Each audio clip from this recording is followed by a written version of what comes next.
আপনারাও আপনাদের মেয়েদেরকে বলিয়েন বুঝায়া যে মা দুনিয়া যে দূর তামসা করে লো, শেষ এনে শেষ।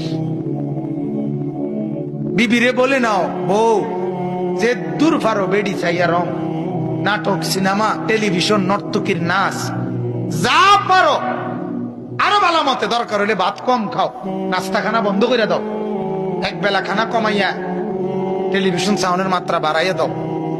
কারণ দুনিয়ায় যাব শেষ, এখানেই ভোগ করেছে।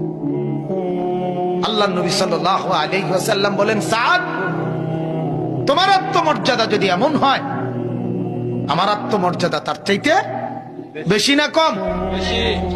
এরপরে নবীজি বলে আরো আশ্চর্য কথা, নবীজি বলে এবার শোনো সাদ, তোমার আর আমার, মানে তুমি সাদ আর আমি মুহাম্মদ, আমরা দুইজনের আত্মমর্যাদা যে দূর, আল্লাহর কসম আমার রব্বুল আলামিন মাওলার আত্মমর্যাদা তার চাইতে আরো কোটি কোটি কোটি গুণ বেশি।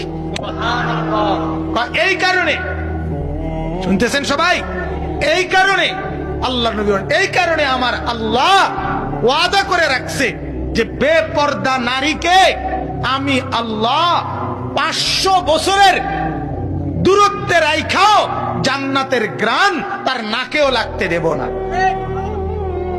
আল্লাহ বলেন আমি দিতাম না, তোরে দিতাম না।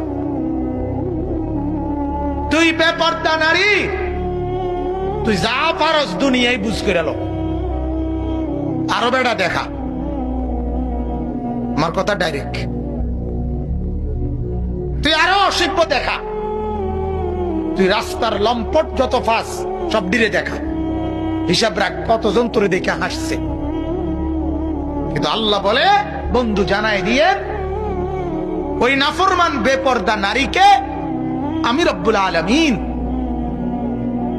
জান্নাতের গ্রান নাকেও লাগতে দিব না। অথচ জান্নাতের গ্রান বলে নবীজি বলছেন 500 বছরের রাস্তা এখান থেকে, কি রামচন্দ্রপুর মা হাস দিয়ে লেছেন আপনারা, রামচন্দ্রপুর হইতো না, এর দূর না, আরো কম, কদ্দুর বেশি। কিটা দিয়ে বুঝাবেন আপনি, কি দিয়ে বুঝেন না এমনি কথাটা? কিটা দিয়ে মাপবেন আপনি? হুতা দিয়া না সিনজি দিয়া? সিনজি দিয়া মাপবেন না অটো দিয়া মাপবেন? কিটা দিয়ে মাপবেন? 500 বছরের রাস্তা, 500 বছর আপনি হায়াত পাইলে না মাপতেন মিয়া, কথা বলছেন না? 500 বছরের রাস্তা মাপতে আমনেও তো 500 বছর হেমাতার যাইতে হইব।